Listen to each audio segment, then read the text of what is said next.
Lights out, and away we ayo. Welcome to No Breaks, a Formula One podcast from the No Dunks Inc. Classic Factory, part of the Athletic Podcast Network. Whether you're joining us live in the Slipstream team here on YouTube or listening to the podcast later, thank you very much. I'm your host, Trey Kirby, and I'm joined today by our local F1 expert and a man who had marching bands cruising by his house all weekend, Graydon Gordian. How's it going, everyone? It was a party. It was a celebratory weekend on my block, despite the fact that I didn't do a lot of celebrating this weekend. It was not a celebratory weekend for most of my sporting teams. Except for the Texas Longhorns. Hook 'em horns. The Horns were hooking them. Go Horns. Don't mind if I do. If I'm remembering correctly... Go Horns. Yeah, go Horns, but also I think you play a horn. Don't you like I do. I like play the saxophone. saxophone. I'm saxophone? a saxophonist. Yeah. Any inkling to grab the old sax and just as the bands were coming by? Hop on out and join on in the band? I mean...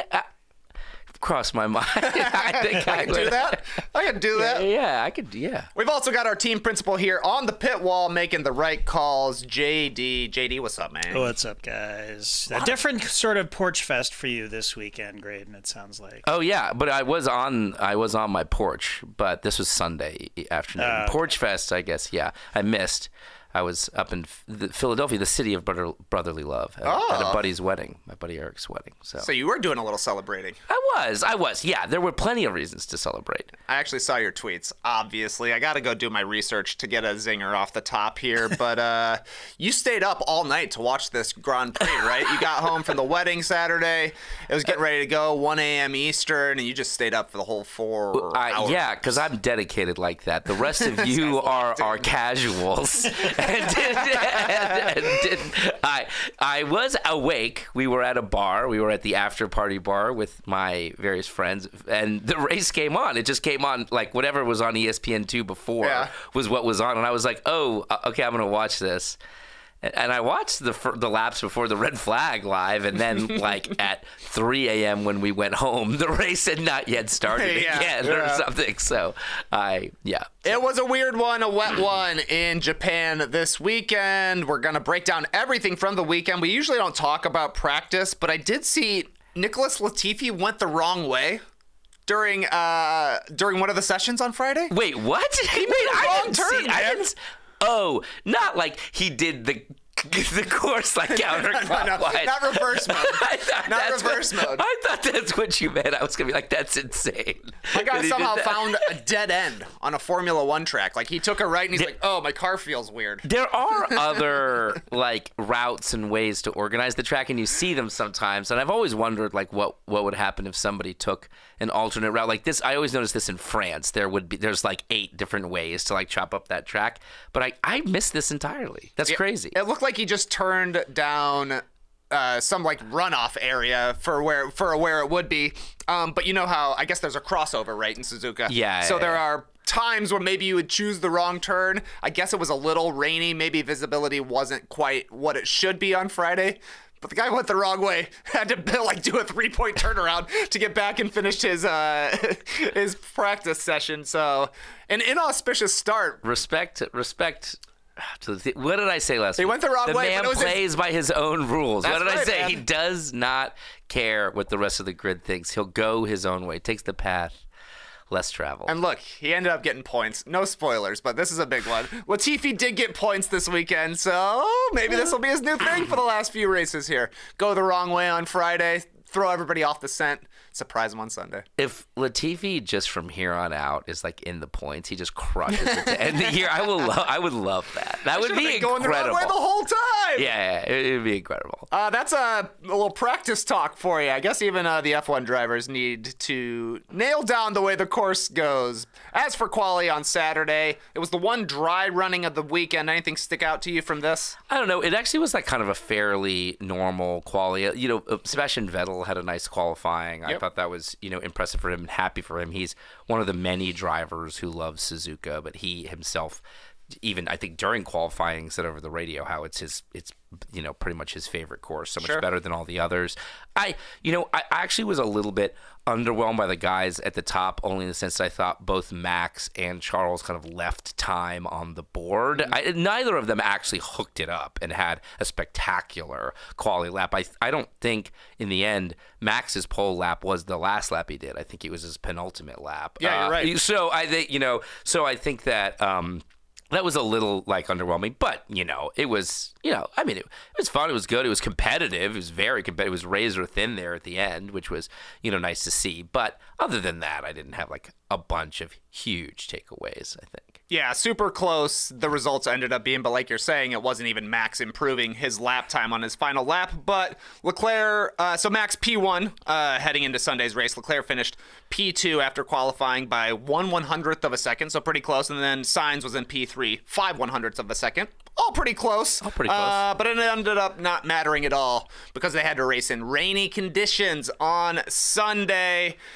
It's just been back-to-back weird races. Singapore, all yellow flags all day. In Japan, we got hit with a red flag early due to the heavy rain, which left us with about 45 minutes of actual racing out there on the course. Is there anything to be done? I know there's time limit stuff that factors into everything. Everybody was like, we want to see racing in the wet, but it looked too wet out there. Just from a visibility standpoint, if you're not in first place or if there's not a huge gap from the car that's ahead of you, you can't see anything. I mean, listen, I want them to go racing. I get the guys were saying, some were being like, yeah, we can go racing or whatever. Lewis was making those sorts of comments and things like that.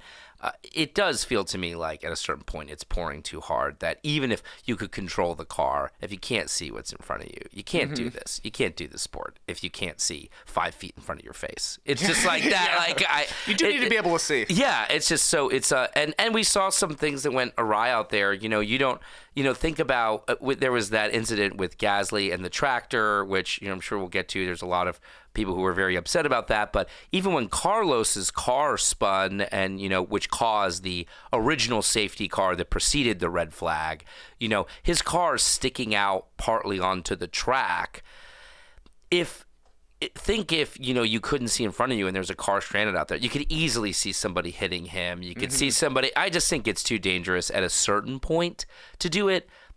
My thing is that we have these wet weather tires, these extreme wet tires, and these intermediate tires, and it feels like increasingly any condition that calls for the wet weather tire is in fact too wet to even race. It's like they're unnecessary because the most extreme weather they'll let them race in is conditions that inters would be acceptable. Sure. So I don't know. It definitely feels. This is also, they're being more conservative about this than they have in the past. They've raced in some pretty heavy downpours in the past. I just think they're more. I think they've had a few incidents in recent years, whether it's Lando's big shunt in Belgium or, I know it's not a rain-related thing, but Roman Grosjean, and the kind of the fire in the car incident that are making them a renewed focus on driver safety, and it's making them a little gun shy on going for it when there's risk involved, And it, honestly, from a viewer standpoint, it can make it tough to watch the race just because you can't see the cars out there. 100%. Yeah. The only thing cool about it is that you can see the turbulent air from the spray. I love that. It's like a visualization of everything you hear during clear weather races where they're like, oh, it's hard to follow with that churned up air, and then you can actually see it because there's water vapor or rain in the air. It's very cool, I think. But yeah, it seems that it's hard to find the sweet spot where you need the wet tires, but it's also still okay to be racing out there. And I don't know. I wasn't surprised to see him go to the red flag with the way Sainz spun off and just how much water was sitting on the track, even as they got later and later into the race. Between Monaco and Singapore and things like that, it seems very consistent with their decision-making this year. I will say that. It's like they have been pretty. I don't think the stewards of the FIA have been consistent about everything, but one thing they've been consistent about is, hey, when it's raining a lot, we're not going to go race. We did get some results from the race, however, in Japan. So let's take a look at the top 10. I was trying to track down how many laps they did. I couldn't even figure it out, Graydon. But it was enough for the points to matter. Max Verstappen finished in P1 in Japan. He's followed by Sergio Perez. who was elevated to second place after a late penalty for Charles Leclerc, who finishes in P3. In P4, we got Esteban Ocon, followed by Hamilton. Sebastian Vettel there for Aston Martin, finished in P6, right ahead of Fernando Alonso. George Russell, Nicholas Latifi getting points there for finishing 9th in the Williams, and Lando Norris getting the final point in P10 for McLaren. The big news is up top. Certainly, Verstappen did get enough points for the win to win his second straight Drivers' Championship. There were enough laps. You factor in the Leclerc penalty late. It means an insurmountable lead for Verstappen, who wasn't even totally convinced that he had won the championship. I don't know if you saw him in the cool-down room. He's like, champion, not champion? Yeah, and when Johnny Herbert was the one to inform him of it, like during the interview afterwards, yeah, that was a little bit awkward. And I'll admit, gonna be totally honest, not 100% sure, like, why he did. Okay, to explain, I mean, they were talking about all, like, how far they go into the race and how many points they would get and things like that. You know, Crofty and Jensen Button talked about that repeatedly throughout the broadcast. And my understanding was they hadn't gone far enough to award full points. Christian Horner admitted after the race he thought the same thing. He was surprised they awarded full points. I guess they are allowed to, so they just did. But I was both confused as to why they did, because during the entire broadcast you would have gotten the impression that they were not gonna. Yeah. And then and seemingly multiple people on a variety of pit walls also thought that was the case. But then also, like, I'm also just surprised that the rules, this is yet another, like, classic FIA thing. The rules are written in such a way that even many of the teams don't really know what's going on until after the fact. It reminds me of the, like, end of qualifying penalty fiasco where we had to wait, like, several hours to learn what the starting grid would be, where it's like you get to an end of a race and it's not immediately obvious how many points have been granted. It is an issue. Like, they should clarify that. Like, it shouldn't be happening. Yeah, it feels like one guy's just like, oh, well, I guess I got to go figure out the math on this one. He's like getting out his rulers and his spreadsheets, trying to line everything up. They got to 28 laps. 28 laps were complete, and apparently after restarting after the red flag, that was enough to give Verstappen the win. After a red flag restart, they're allowed to then grant the full points, but that's also not, I don't know. I just feel like this is an area where it should be it should have been a crystal little more clear.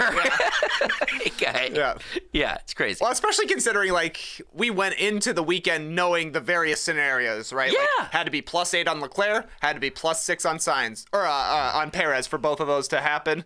But then it came down to, like, the most possibly confusing way to actually get over the 50% threshold for whatever.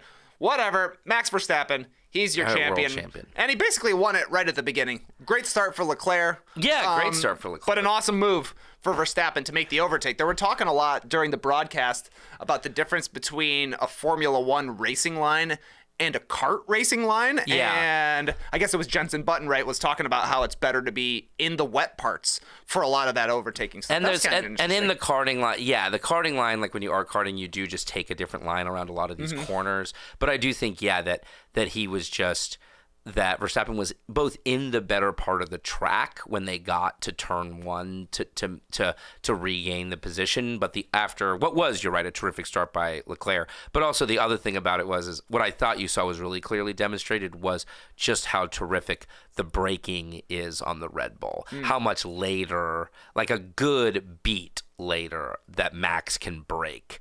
And when going in to, like, complete that overtake, it's something that I think they've really nailed in that car setup and gives them, like, a real advantage when it's, borderline 50-50 going into a corner like that. So that was a great overtaking move. And you're right. I mean, I think basically sealed the win, as there was not really going to be a plausible scenario short of Max making an error. Right. If Max just drove a clean race, Leclerc retaking him was not going to be plausible, especially once it became clear they were going to do a rolling start the second time out and not do a standing start. Yep, and he did fine with the rolling start. Ended up being a dominant win for Verstappen. He won by 27 seconds, I think, when it came down to it in a 28-lap race. Pretty impressive. At the end, he was basically like, hey, let me pit and try to get this fastest lap point off of Zhou. They said, nah, you don't need it, man. We did the math. We know you're the champion. Probably. So we'll be fine. What did you make of Leclerc versus Perez on that last lap there coming down to it? So I think this is a really interesting. I actually thought that there was a lot to take away from this like few laps and this incident in the final chicane. There's like way more happened than I think even realizes than just giving the title to Max.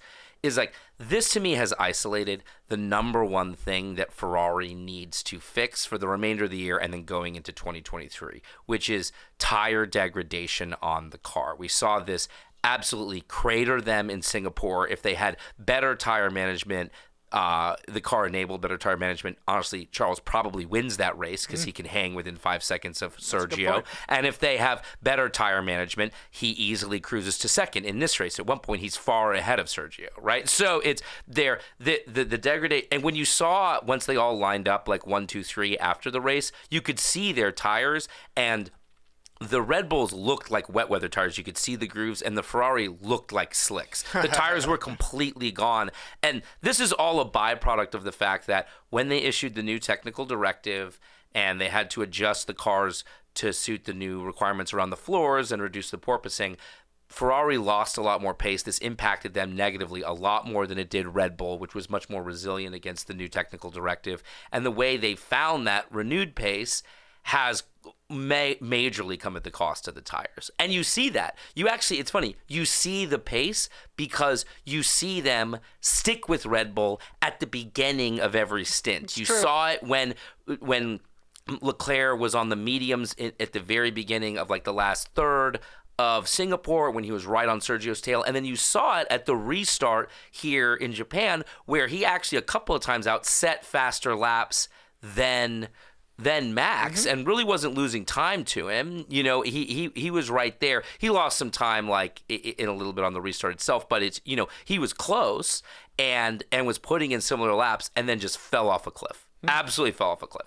So that to me is like this race aside, it's like that is something they have to address if they want to compete for a title in 2023. Or else they have no chance. They have no chance if your tires are not going to last more than half a dozen laps. Yeah. 10 laps at most.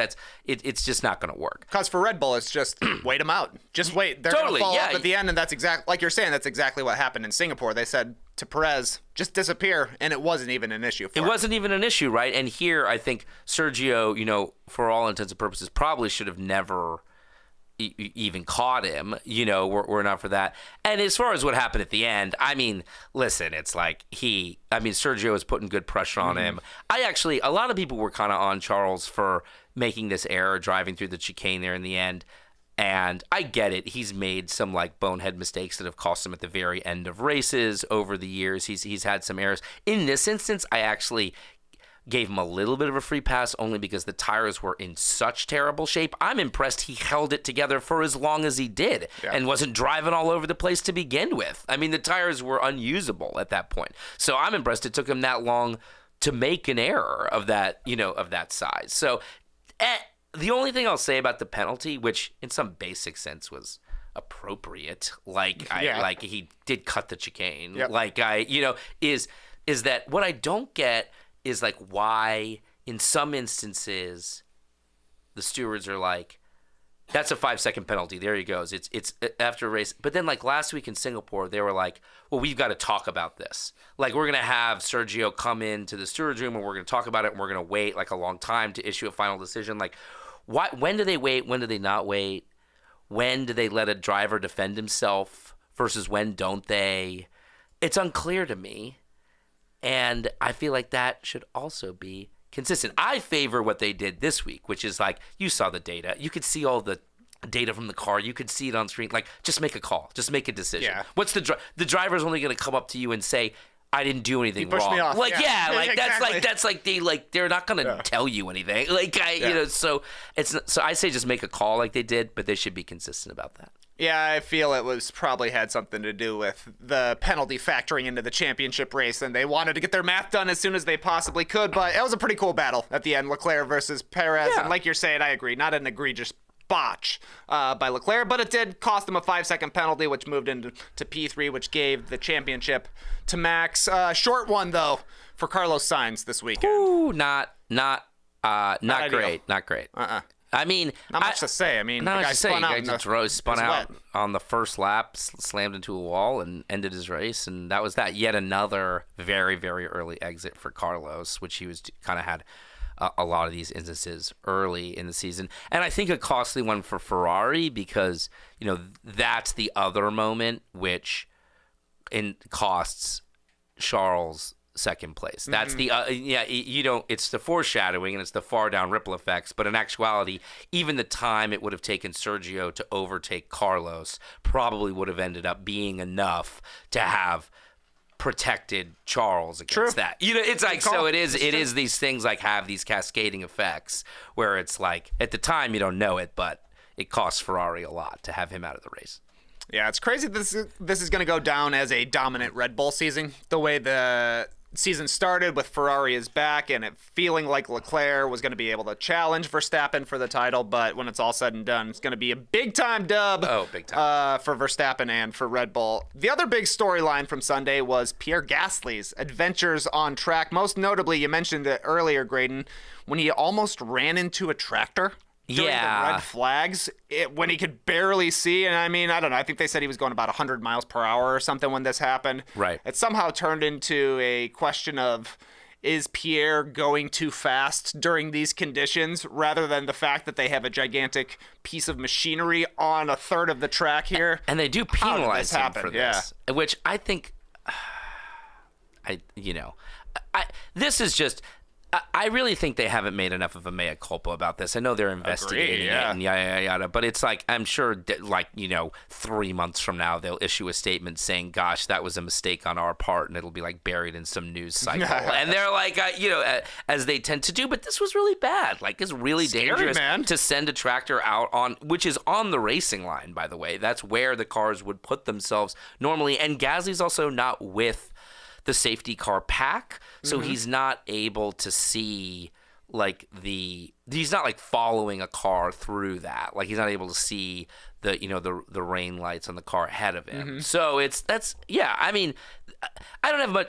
People have spilled a lot of ink on this, and they're very righteously indignant. All I'll say is, I think they're right. Like, the drivers are right. Everybody who's mad about this is right. The FIA needs to be more buttoned up about this. That can't happen because it's like it only takes a blink of an eye for something really terrible. Yeah, he was rightfully furious at the way it happened, and it's pretty simple. Don't put other pieces of machinery on the course when there's cars driving around it. Pretty simple fix. This isn't a hard rule. And I'm kind of with you that F1 is a little bit trying to sweep this under the rug right now. If you're reading post-race reports, this kind of stuff isn't even mentioned. They did show it on the broadcast, but they showed it kind of in tandem with him coming into pit, having that giant piece of a Rolex advertisement on his car, which they're lucky that flattened up against his car, because if that thing is sticking straight up, then he's got that in front of him too, dealing with a piece of tractor out there. Weird stuff, man. I think you're right, and even I think it was pretty clear that, like, I mean, I'm speculating here a little bit, but Crofty and Button were talking about this, and then suddenly they changed subjects. I feel like somebody was in their ear being like, hey, let's move away from this really egregious safety thing we just did. And then they proceeded to not talk about it for the roughly 7-hour rain break we had. So it's or at least I presume they didn't talk about it. I'm not going to lie and act like I didn't fast forward through a few of those parts.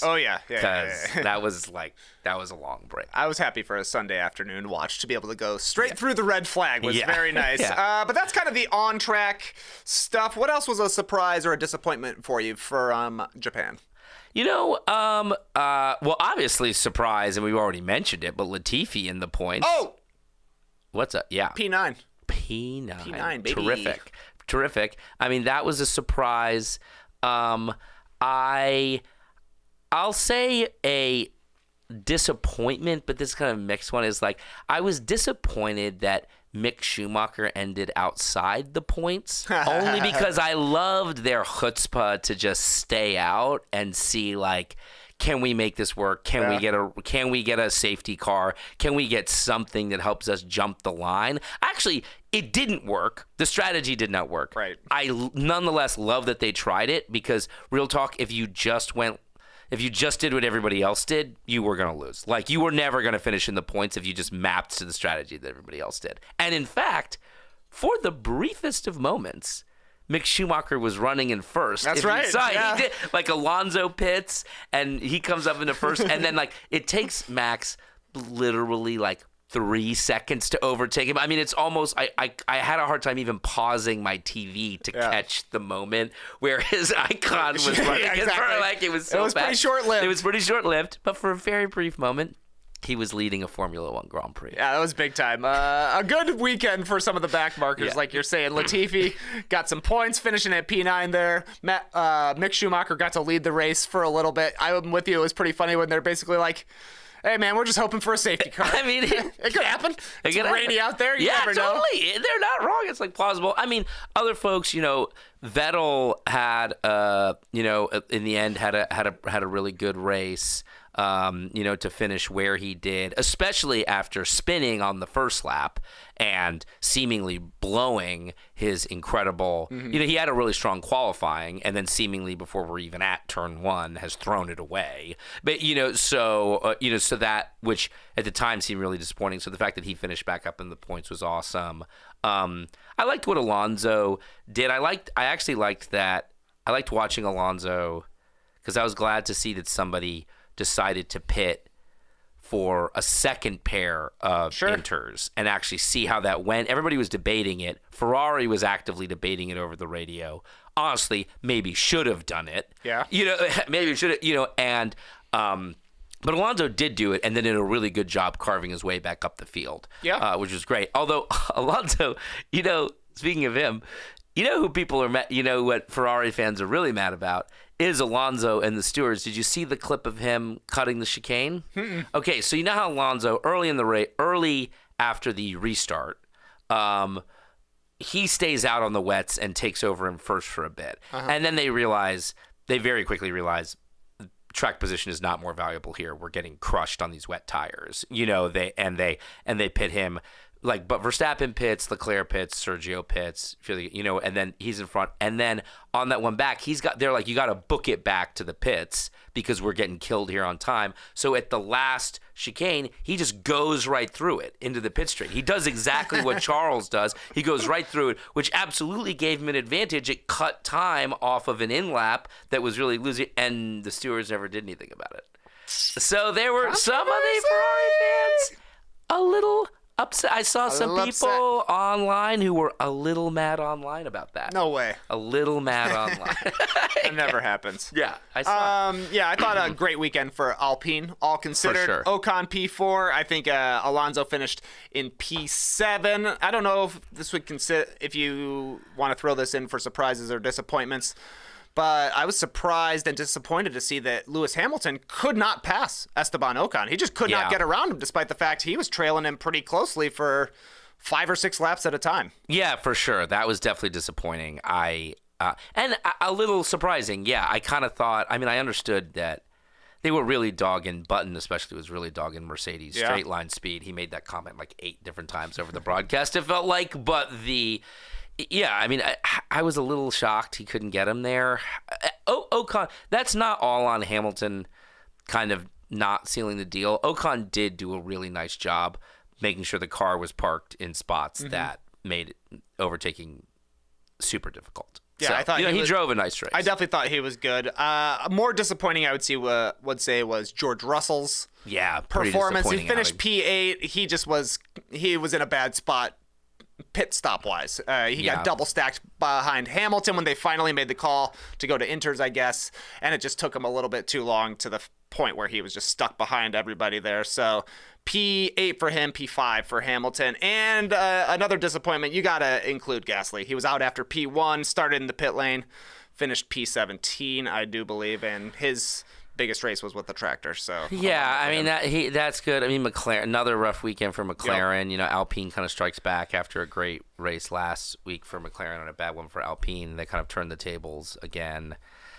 Yeah, those are probably the main. I mean, I guess the other disappointment there that I'd note is Tsunoda, who, being in his home race, maybe you'd hoped to have a better day, finish in the points at least or something. So, one last thing to do, and that's give out our Full Beans Driver of the Weekend award, the driver who really gave it their all out there in Japan. Graydon, who are you thinking for your beans? This is a tough one. You don't think it should be Mick for leading the race at one point? No, hey, give it to him. Sure, why not? Why not? I'm gonna. You know what? I'm gonna go ahead and I'm gonna do this probably just once. Probably the last time I do this. But I'm gonna give my Full Beans of the Week award to Sebastian Vettel. There we go. To Sebastian Vettel. I know there's a few people you could give it to. Obviously, there is a world champion who might be deserving of, but I'll say Sebastian Vettel because he drove a great Saturday. And then after a pretty brutal mistake to start the day, had a terrific comeback race from that point in a car that, isn't always built to come back from 20th to in the points. So that was great at a track he loves, with just a few races left in his career. So I thought a great outing from him. And did a great job. If we're also talking about fun battles that happened, Sergio and Leclerc and Hamilton and Ocon, Alonso and Vettel, also a terrific battle out there that he did a great job weathering a storm with Alonso on much fresher tires at that point. So I thought he drove a great race. Yeah, I'm with you. Vettel was my choice for Full Beans Driver of the Weekend as well. Was he really? Yeah, man, he had a great finish. He made Q3 in qualifying. He was the first one alongside Latifi to go in and for intermediates. You could throw that in for a great battle, a pit lane battle between Vettel and Latifi. That was tight. Yeah, that was very close. I don't know that I've ever seen that. How often are there two pit lane exits? Because they were going side by side each other. I was like, is somebody going to get in front of each other here? Nah, they just because they're both, you've got a top speed. You can go in the pit lane, so it's kind of hard to pass the other guy unless you brake, So you do see that from time to time. I actually thought it was the right call to not penalize him because, when they release him, Latifi is way back and just then coming out of his box. He just really manages to close the gap weirdly quick. When they re-showed it, I was like, oh, it was more clear than I expected. But yeah, it was a little, and then it kind of happened again later on. Yeah. I forget who the second duo were, but another two drivers had a side-by-side pit lane exit that was the weird. Side-by-side thing was crazy. I was like you're saying, you can't really pass because of the speed restrictions. But I thought that one of them would let the other one go, and they're like, no, we got two lanes here. No, and it's and I'm going to use them, and I'm not going to let this guy in front of me, right? I'm going to hold on to the position here. A little weird. That was cool to see. And also, Sebastian Vettel was playing around on a broom, which I thought was, a good way to pass the time. He seems to have the most fun during stoppages of a race. I think he's definitely the most, chillin' of anybody on the grid at this point. Nothing left to prove. Nothing left to prove. Kind of just having fun out there. He's like a kid out there. So no, he's, I mean, everybody else is intense and weird and fired up and feeling stressed about where they're going to finish. And he's like, I'm going to go drive a speedy race car around. Yeah, good stuff. Good stuff, Sebastian. Let us know down below in the YouTube comments who's your Full Beans Driver of the Weekend, and also which Formula One driver is chilling the most out there. If it's Sebastian Vettel or maybe somebody else. That's all we've got for the Japanese Grand Prix. We're going to take a break, and when we come back, talk about some news. Guys, busy weekend in the ATL. And I was the most Atlanta dad to ever dad. It was Porch Fest here in a neighborhood close by, and my kids were playing in it. And none of those kids in that band have licenses. So I did what I swore I would never, ever do again. I hauled drums and amps up and down stairs, ran cables behind planters. I said sibilance into a mic multiple times. That's right, I was a GD roadie for Mongo Pretty, my kids' bands. Had to knock on the door once. Excuse me, ma'am, I think we blew one of your circuits on the front porch here. Embarrassing, but it was fine. It was a gorgeous day. The kids killed it. I spent the rest of the afternoon drinking PBRs on strangers' lawns, and that went well into the evening. So the next day, had to get up early. Why? To go get those drums. Ugh, brutal. Thank goodness for my old friend. Starbucks. Oh my God, why am I so bad at this? Does it look like a mirror or what's going on? Yeah, I don't know. It's I'm not used to this. I'm not an on-air guy. Starbucks Baya energy drink. And thank goodness I had the sense to hide my last can of mango guava behind cans of Guinness, which is a risk because look at how eye-catching this is. I mean, it's a beautiful label amongst the black cans, but the kids were fooled. They didn't see it because they sucked these things down like crazy. And I sucked this thing down. Fridge opened Sunday morning. Glug, glug, glug, glug. And I was good to go, man. Got in that car. Got in the RAV4. I had so much energy. I could have taken those drums assembled and just threw them back into the back of the RAV4. I didn't, though. I sat in the driver's seat. I didn't even get out. It's like, kids, welcome to the glamorous rock and roll lifestyle. It's Sunday morning. Go get those drums. And, listen, this one's my favorite, the mango. Oh, my God. Why can't I do this? Mango. Yep. But they also have raspberry lime, which is very elusive. Can't find it anywhere. Yeah. I don't know what's going on with it. We've got JD in the stream team saying they sell out in stores all the time. Yeah, they do. It's true. And then the pineapple passion fruit. Not my favorite, but, this one's the best. Mango guava. So you can get them. You can get the two of them, not the raspberry one. It's available online at grocery stores, convenience stores, and gas stations nationwide. Back with no breaks. We got a whole bunch of news dropping during the week. So let's play some Is This News? There it is. There we go. Is this news? I'll give you a headline. Graydon, tell me if this is or isn't news and why. First headline, this one is news. Red Bull committed a minor breach of the 2021 cost cap. Is this news? Okay.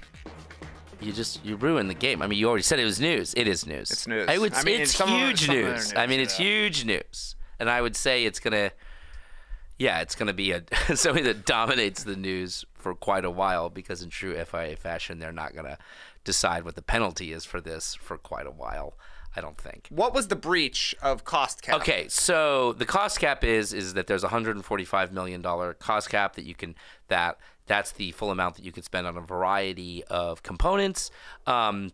And then certain things are not included in that cost cap. Driver salaries, the salaries of the top 3 or top highest paid members of the team, non-salary. So that's like team principal salary is basically what I mean by that. Mm-hmm. Travel expenses, I don't believe, are included in the cost cap. A variety of other things. But there's a bunch of things mostly associated with the development of the car or other operations of the team, that are included in it. And they have exceeded it they have exceeded that cost cap. They are under 5%. That's why it is a minor breach. Okay. Which so $7.25 million dollars would be it's that or less is a minor breach. Over that is a major breach. But which would have included, for example, mandatory penalty of championship and driver points if they had spent even more. So in this instance, they have spent over the allotted amount, but under 5% more than the allotted amount. And now we're going to one day learn what their penalty is going to be about it. We don't yet know exactly what the penalty is going to be. Why do we not know what the penalty is going to be? How is that? Okay, this season ended, 10 months ago? Yeah. They finally figured out the math of the cost cap. Yeah, I actually don't have an explanation. They know there's a minor breach, but they don't have the penalty for it? I have an explanation as to why it takes them that long to report all this and get to this. It sounds like a lot of receipts. It is a lot of receipts. Yeah, and it's all like self-reported. I assure you, whatever these teams are doing is some very creative accounting. Oh, yeah. I'm sure, like So basically, we don't know because Red Bull, at least I believe at the time of the airing of this, has a choice, and it's a choice they've yet to make. They can either accept the penalty and say, yes, we did this, which the advantage to that is if they accept it, they cannot be docked championship or driver points for the violation. But there's a slew of other penalties that they could get, and they are obligated to accept them because they pled guilty. Or they can say, no, we didn't do this, and fight it out in FIA land. I mean, in a made-up FIA court, and then wherever they go to fight those things, totally, wherever the FIA does that sort of thing. And but at that point, they risk having the book thrown at them, right? Like all penalties, including the deduction of drivers' points, are on the table, and the deduction of championship points of all seasons is especially sensitive in the year 2021, where, if you don't remember, they won by a fairly narrow margin. I think that most people probably do remember that. So it's a good question as to if they genuinely disagree and genuinely believe they were within the cap, which they so far have held that line. They've said, we don't feel this is true, and we feel we were within the cap, and if we were over it, it wasn't even relevant stuff. There's a rumor going around that the thing that they were over with was catering. Was the reason they went over, which I have a whole rant about that. But it's there's a reason that they went on there, that catering is what sent them over. Which doesn't make sense. We ordered too many sausages. It doesn't make sense. Also, by the way, the rule isn't you can't spend too much money on food. It's you can't spend too much money. It doesn't matter where you did or didn't spend the money. I mean, if you spent too much money on catering and that's why you went over, that's dumb. But it's okay. So we don't know what's going to happen to them. Yeah, we do. Here's what's going to happen to them. First and foremost, they definitely went over the cap because Christian Horner was complaining about smaller teams going over the cap earlier during this season, knowing in his heart we went over the cap last season. Correct. Number two, they're going to accept the penalties because they're not going to want to give up the championship. I think that's probably right. They accept it in the end. I think the question fundamentally becomes, how severe are the penalties going to be then? Because the penalty could include everything from, and it lists this explicitly, a public reprimand, which sounds not very severe to me, being told you did a no-no. Fines, removal of wind tunnel time, restriction from competing in certain parts of a race weekend, except for the race itself. You can't be banned from races, but you could be banned from practices, basically. That basically you lose the advantage on that given weekend of participating in practice. That's basically what they're saying. Or other things, other restrictions. I think which could also include potentially the reduction of a future spending as well. So there is a variety of tools in the toolbox of the FIA to penalize them for those infractions. And we'll see what they do.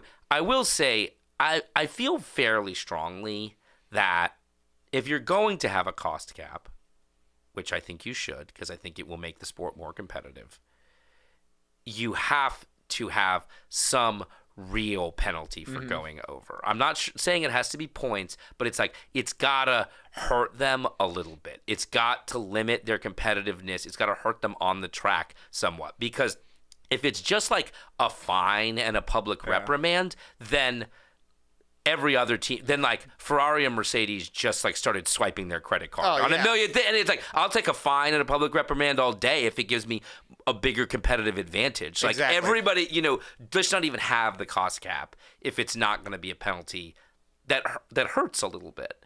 So I think it's got to be something like that. I just don't know what it is. Yeah, I don't know. I guess the NBA has a repeater tax, right? Once you go over the cost caps, hard cap, or luxury tax line, once you go over it too many seasons in a row, it starts adding up. But you're totally right. If there's no penalty for being 5% over, then the cap is really just 5% over of whatever you said the cap was. Yeah, totally. Yeah. Then that's actually the cap we want to stay under, and we're willing to always do a minor infraction of this. And then everybody, because as other teams have pointed out, as Mattia Binotto, who's, rightfully upset about it, has pointed out, spending an extra $7 million is probably, he estimated half a second of pace on the car. And from my understanding of the way people have talked about it in the past, that sounds about right. That doesn't sound like it's an overstatement. You know what I mean? So, and given that money was going to two things. That money was going to the car they were building to compete with Lewis Hamilton and Mercedes last year, but it was also going to the development of the 2022 car. So they have pissed off both Mercedes and Ferrari because both of them were disadvantaged by this breach. So they have and we're gonna see. They got a lot of people with money as well that are gonna be upset with them. Yeah, I will tell you right now. No matter what happens, it's like a lot of people are gonna be mad online.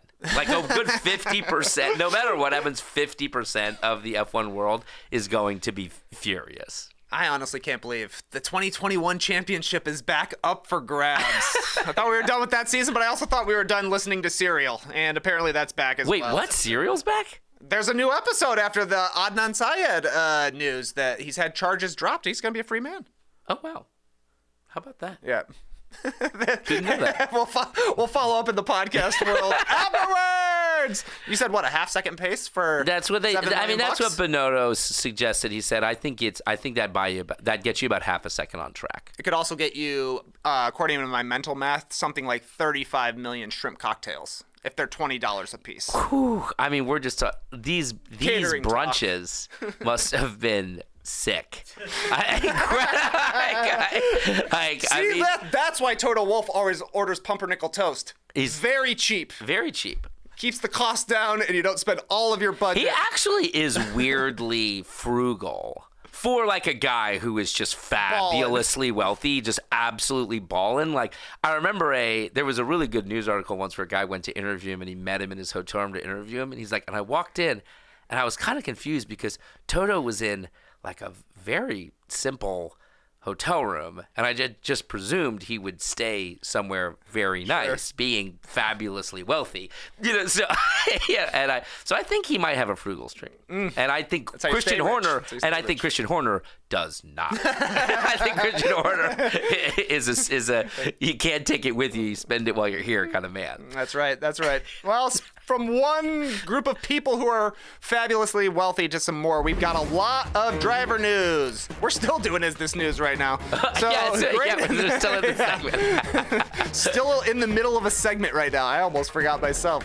I thought we were just talking about brunch plans. Anyways, Pierre Gasly to join Alpine in the 2023 season is this news. I mean, I'm actually going to lean a little no, only in the sense that, like, we've kind of known this was going to happen for a while. This is just the culmination of something that we've all suspected and/or just basically been operating as if it was going to be the case for quite a while now. And I'm really excited about this. Gasly needs a new start. He needs a clean slate, and it's nice that he'll get it on a fairly competitive team. It's cool to have the French team have an all-French lineup.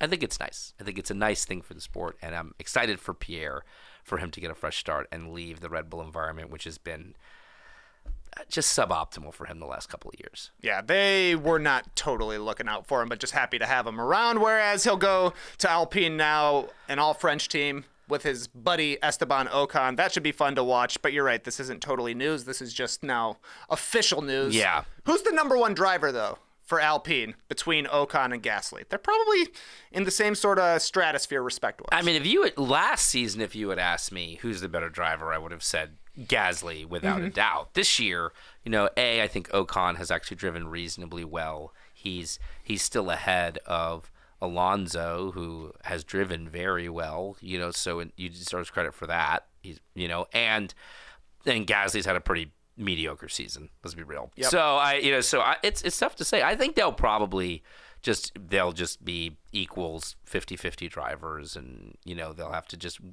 win out there on track. I definitely don't think the team's going to be doing team orders or meaningfully favoring either guy. All right. Well, if Pierre Gasly left AlphaTauri, that means they have a seat to fill. So, Graydon, your next is this news topic. Nick De Vries will replace Pierre Gasly at AlphaTauri in 2023. Is this news? I'm going to also say this is not news in the sense that we we even talked about this last week almost as if it was fact, even though it wasn't confirmed, right? So, I mean, yet another instance where we've known this, not as long as we've known Gasly to Alpine, but we've known this. And I think this is great, much deserved. De Vries is a real talent. We saw that at Monza, getting in the points. So I'm glad he has a drive. I'm pumped to see what he can do. Yeah, it'll be Despite, cool. as we discussed earlier, what is a pretty wild spelling of the name Nick. It's hard to figure out where the Y comes from. Because as we noted, his full name is Hendrik Nicasius. Hendrik Johannes Nicasius De Vries, but the Nick Cassius or whatever, and that is N-I-C-A whatever. So the Nick has got an I in it, but now he's got a Y. Suddenly, bang. I don't know if this applies to everybody, but I think N-Y-C-K looks like a faster name than N-I-C-K. Your mileage may vary. I don't know. The Y looks fast to me. Am I crazy, JD? Is that a crazy take? A Y looks faster than an I? I'm with you 100%. Yeah, it's more efficient somehow. I don't know. You don't gotta stop and make two separate parts, a dot and a line. Oh, you think it's quicker, but a Y you gotta draw both. You gotta kind of. You think you can draw an eye? Okay. I think it's tough call. That's a tough call there. It makes it feel more Dutch. I will say that. Yeah. You look at it and you're like, oh, this feels very Dutch now. So. All right, so that is the Williams team. Are they going to be better? You think De Vries is better than? No, that's AlphaTauri. Oh, that's AlphaTauri. My bad. Yeah, that is AlphaTauri. Oh yeah, I forgot. De Vries will drive for every team. He was like in Aston Martin's practices before he got points for Williams. And now he's going to AlphaTauri. They're like, hey man, you like my Y? I'll hop on with you. One driver though who will not have a drive, most likely for the next season. Daniel Ricciardo says it's unlikely he's in Formula One next year. Is this news? I mean, I'm going to say no. I'm also going to say no. Not news. We knew this. I think it was very clear at some point that the top team, Alpine wasn't interested in him. The top teams weren't interested in him. He didn't want to go to Haas or Williams. He didn't want to drive in a back marker. This was going to happen. It's a bummer, but I also think if he's going to insist on having like a competitive drive and, and given the way he's performed, he seems very confident he can get back in 2024. I don't know what those conversations have looked like or who's taken an interest in him.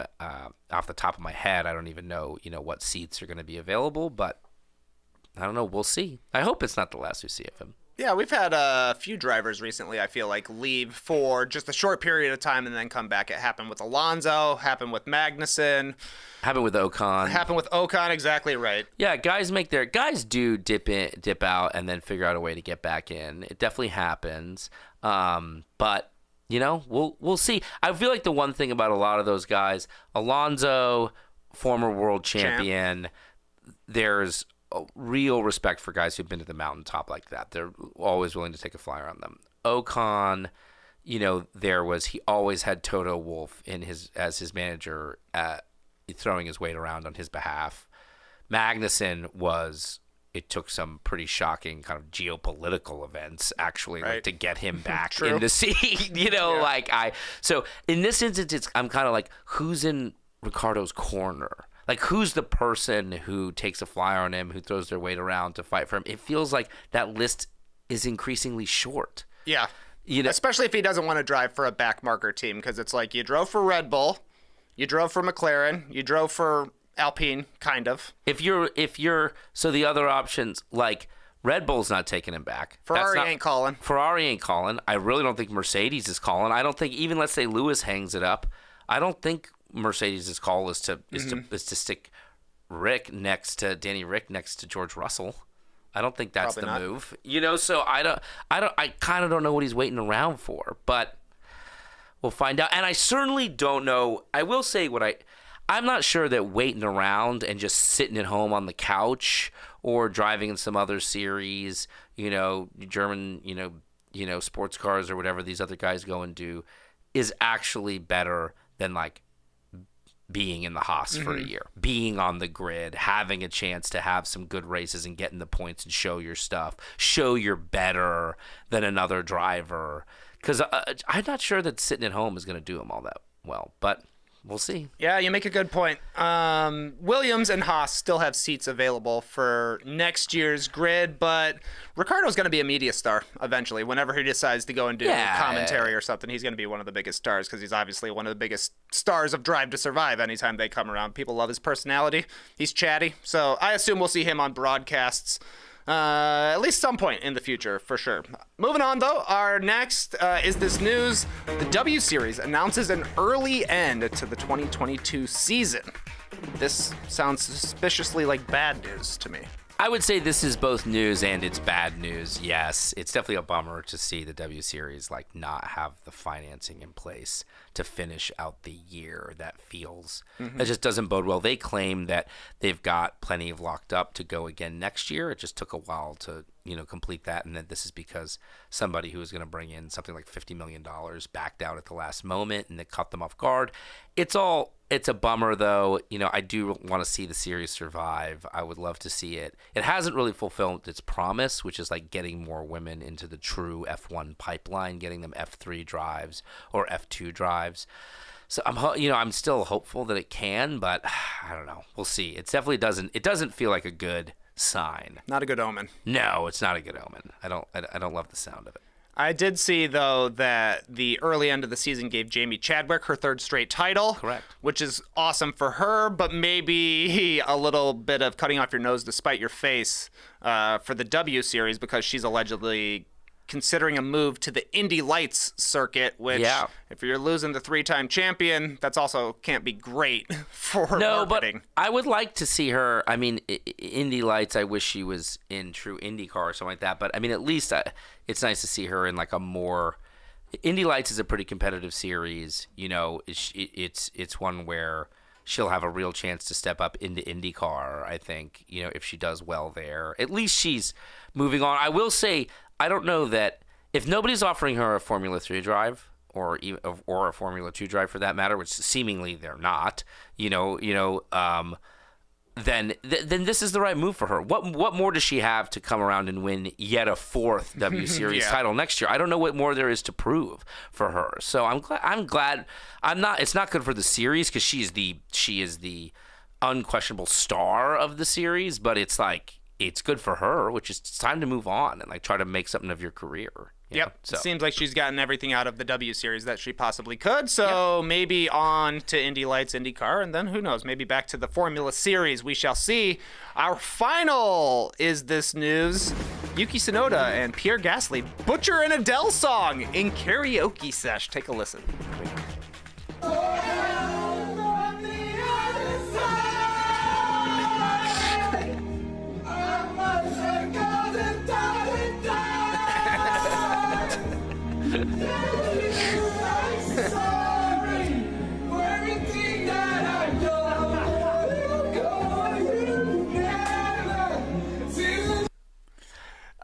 Is it news that Pierre Gasly and Yuki Tsunoda cannot sing the high notes in an Adele song? I mean, I think it's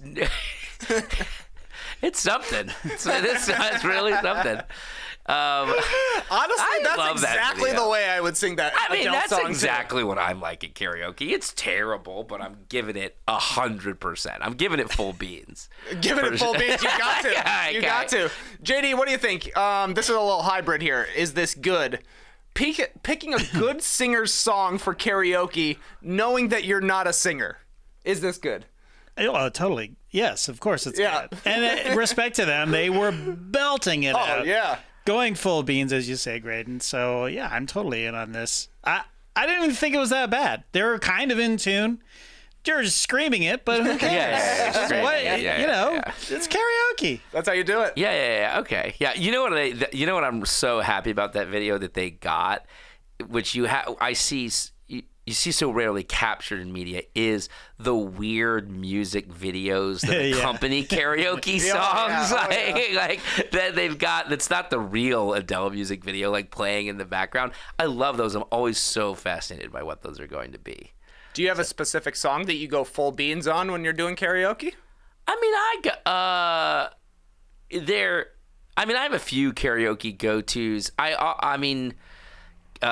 Friends in Low Places by Garth Brooks has like a long holding note that like, can I actually do that? No. Do I give it my all anyways? Yes. That's probably like a full beans moment for me.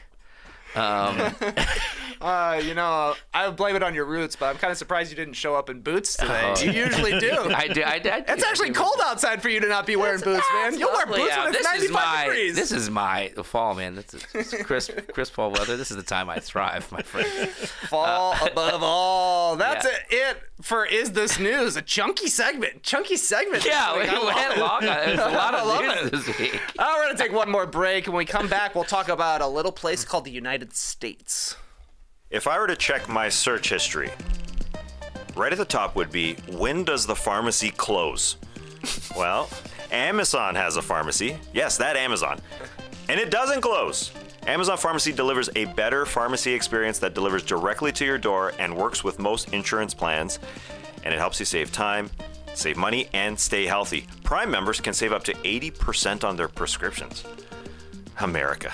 And there's transparent pricing, so you know what you'll pay before you pay it. And there are real pharmacists who are always available at Amazon Pharmacy, no matter what time it is. Jeff Bezos just got his pharmacy certification. Now Bezos ain't there. Anyways, your medication gets delivered to your door. A pharmacy that works for your life with meds delivered. It doesn't get better than that. Switch to Amazon Pharmacy and save time, save money, and stay healthy. Learn more at amazon.com/nodunks. That's amazon.com/nodunks. Amazon.com/nodunks. Average savings based on usage and inside RX data as compared to cash prices. Average savings for all generics are 78%, 37% for select brand medications. Restrictions apply. Back with no breaks. We've got no race this coming weekend, but for the weekend of October 21st through October 23rd, Formula One will be here in the United States at the Circuit of the Americas. Graydon, you remember last year's podium? Yeah. Max Verstappen won. Mm-hmm. Indeed, he Lewis did. Hamilton got second. I believe Sergio Perez got third. This man is locked in. I remember it was actually a really good race because Lewis is like hunting him down, and it seemed like it was going to be like a classic instance where like he overtakes him late, but Max held him off. And it was I remember the Sergio thing only because the crowd, which has a large Mexican contingent, was really fired up for Sergio on the podium, and it was fun. Yeah, and it was a fun-looking podium, remember? Because they had Shaq up there, and he wasn't standing on any of the boxes, but he was still, like, head and shoulders taller than all the drivers out there. We'll get to a little bit of that stuff in a second, but first, let's take a look at the standings, just because that's something we do. You see the gold numbers there for Max Verstappen in the driver standings as he has locked in his second championship in a row. Sergio Perez also moved into P2 after that penalty from Charles Leclerc, who is now in P3 overall. Leclerc leads from Russell, Sainz, Hamilton, Norris, Ocon, Alonso, and Valtteri Bottas, a guy whose name finally got mentioned during this episode. As for the team standings, Red Bull has not locked in their championship quite yet, but that will be coming in due time. They lead Ferrari, who is in P2, followed by Mercedes, Alpine, McLaren, Alfa Romeo, Aston Martin, Haas, AlphaTauri, and Williams, just stacking up those points with Nicholas Latifi bringing home the big P9 in Japan. So, Graydon, we're going to be racing here in a couple of weeks. Who does Circuit of the Americas favor? I mean, it's at this point, I think everybody, it's like every track favors RB, I think. I mean, I think Ferrari haven't shown to be consistently good at the tracks that I've thought favored them, so we're just going to say RB here. I mean, but it is a fun one, you know. I think the drivers really enjoy it. It's got that great hill up the run up to turn one. You know, the big turn one, big red, which we looked at a few weeks back, is great. It's got a great kind of hairpin and back straight kind of part on it that I don't know. I think it's a fun one. I think it can make for some good races. There's some great overtaking opportunities, both on the main straight, the back straight, and then in the final sector that make it like something where there can be some excitement in this race. Especially, I think, with these newer spec cars that can follow more closely, we're going to see probably a more dynamic race. Not like our most wild overtaking of the season, but more so than like Singapore and Japan. It's a step back towards the middle there. Yeah, let's hope for a little bit of a bounce back race on track. Off track, you know there's going to be some celebrities in attendance. Oh, for sure, probably. Make a random prediction here. Who's a celebrity we're going to see in Austin?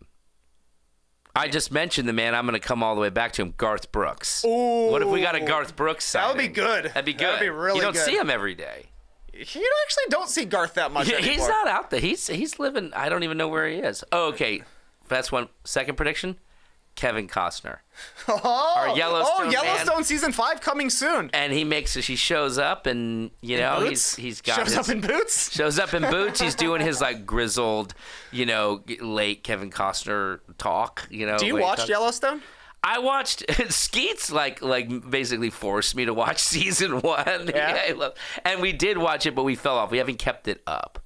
Yeah, Skeets also forced me to watch season 1. Did you? And keep then it I up? watched seasons 1 through 4. I love it. Okay, so you're in on it. Yeah. Okay, we can give it another. I think we were just. It is some crazy Costner voice though. He's doing he's like just growling the whole time. Yeah, he does a very growly, like kind of affected thing. Yeah. You've been watching Yellowstone, JD. I have not gotten in on Yellowstone. I'm not a Peacock man. And I'm definitely not an ad man. So I'm not sitting through those ads for Yellowstone for 4 seasons. Yeah, good call. I may get a trial and jump in because people rate it. There's nobody I've met that doesn't like that show who's seen the show. It's a good binge show for sure. It's a like same realm of quality for me as Ozark, where it's like entertaining to keep watching as long as you're not thinking about the fact that they have to put something crazy in every single episode to keep you watching. Sure. My other question for you about the race in Austin, Graydon. According to the F1 website, there's a reason Austin is often regarded as America's coolest city. You grew up in Austin. Is it America's coolest city? Wow. I think it is a very cool city. America's coolest city feels as if this is like a trap question. I don't have an answer, but I'm like, I don't know. You lived in Austin, you lived in New York, you lived in Chicago. I'm an old Austin. I'm an old Austin guy though, so it's because I grew up there, so I get to be curmudgeonly and insist like it was cooler 20 years ago than it is today. Right? So that's where it's hard for me because I'm like, well, it can't even be the cool. It's sure maybe it's cool now, but you guys should have seen it back in like the summer of '92, man. You lived there before it was cool. Yeah, it was back when it was simply the live music capital of the world, as we called it. So you're saying that the F1 website should read, there's a reason Austin used to be America's coolest city. Yeah. I will say that Austin has a weird familiarity, like cachet with like people from other countries. Like, yeah, I've like been in Europe and like I'm talking with somebody and I'm like, and I'm like, oh, have you ever visited the United States? They're like, yeah. I'm like, where have you been? They're like, I've been to New York, LA, and Austin, Texas. And I'm kind of like, really? Like that? Like that's the other city you've been to? And they're like, yeah, I heard it was cool. Like it seems like there is a like if people from around the globe want to go to a middle American city, a city that they associate with being not like a bi-coastal global city, but still that feels accessible to them, Austin is on their short list of places to give a shot. Fair enough. JD, real quick, what would you pick as America's coolest city? We're in it, man. Ooh, Decatur, Georgia. Yeah, exactly. Well, Atlanta. Yeah, Atlanta's greatest sick. sleeper city. I'll say that. I say People get here and they're like, whoa, Atlanta's awesome. People love Atlanta's when they awesome. You just visit. got to get here. 100%. Huge sleeper city. Huge sleeper. Huge sleeper city. Nonetheless, we won't be going to Austin until the weekend of October 21st through 23rd, which means we need a different kind of show on the No Breaks channel next week. So send us your Formula One questions. We're going to do a mailbag episode. Send them to nodunks@theathletic.com. You can tweet them to us at NoDunksInc. You can copy me and Graydon if you want to. We'll find them any which way. What else we got? Let's plug some stuff here. You should follow Graydon on Twitter at MrGordian. At Mr. Gordian. You got any cool tweets coming up? Thanks. I mean, I'm going to send a bunch of great tweets this week. Do you ever think about a tweet more than like 10 minutes before you send it? I mean, I barely think about a tweet more than 30 seconds before I cool send guy. it. I mean, honestly, I'm out there I got flames on my fingers. I'm out there Freestyle. just firing off whatever dumb thing comes to my mind. I mean, I really don't. It is not that premeditated for me. Yeah. All right. You can also follow us on Twitter, Instagram, Facebook, TikTok at NoDunksInc. That's INC. We've got part 3 of our season preview tomorrow at 10 a.m. Eastern. Parts 4 and 5 will be Thursday and Friday. Today on the show, Graydon, we picked our MVPs. Okay. What do you got for MVP of the season coming up? Luka Doncic. Me too, buddy. Did you really? Nice. Yeah. Unfortunately, he is the betting favorite right now. Is he actually? That's kind of. I was hoping to not pick. I know. I was hoping to not that would have been a hot take, but I also don't.